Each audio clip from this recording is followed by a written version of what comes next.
To inspire students and develop the next generation of scientists, teachers need to keep up to date with advances in scientific research and understand what the future of science might hold. To help teachers deliver inspirational lessons, Research Councils UK and the National Network of Science Learning Centres have developed a programme of continuing professional development.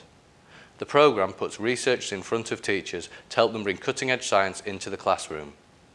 Teachers are given the opportunity to learn about advances in scientific research, identify curriculum links and discover techniques to incorporate new science into the classroom. Hundreds of teachers have already reignited their passion for science as a result of the programme.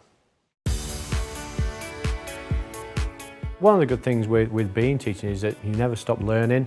You're always looking for new and different ways to actually pick up and learn different things. I don't think you can actually teach unless you are aware of what's going on in your subject area. You're not going to be able to give the children depth of knowledge and up-to-date depth of knowledge unless you're aware of what's been going on, you know, in universities and in hospitals in terms of research. It's a deepening of their subject knowledge, but also looking at ways in which they can actually develop their pedagogy in terms of classroom practice.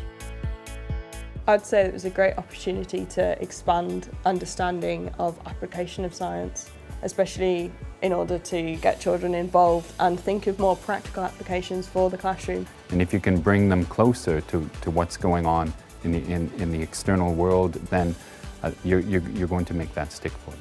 I think it's absolutely vital, to be honest. Obviously science is a forever changing subject. You want them to have the best of the current research and up-to-date knowledge that's possible, and coming to these sorts of things is a very easy way of getting a sort of a potted version of it that you can pass on to students. We've just came to get some more ideas from, like, I suppose, a different perspective, and just being able to apply those practical examples to the theoretical concepts that we've been learning about during lessons, and to be able to, hopefully, to apply them in the exam questions in the summer.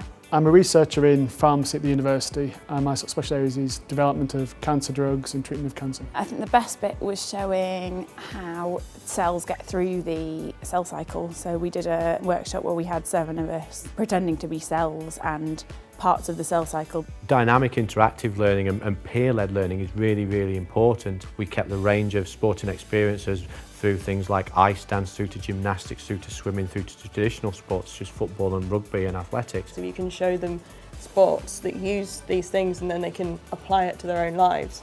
You get more engagement, you get more involvement. What we sort of specialise in is using things like gaming peripherals to do field-based biomechanics. I'd never thought of using motion capture in order to demonstrate how the body moves and how we use forces, but that's definitely something I'll be looking into to use in my classroom. The things that the students are given captivate their interest, focus their attention and deepen their learning and understanding. Going to uni in September, it's going to be good to see some of the in-depth stuff that we're going to have to do.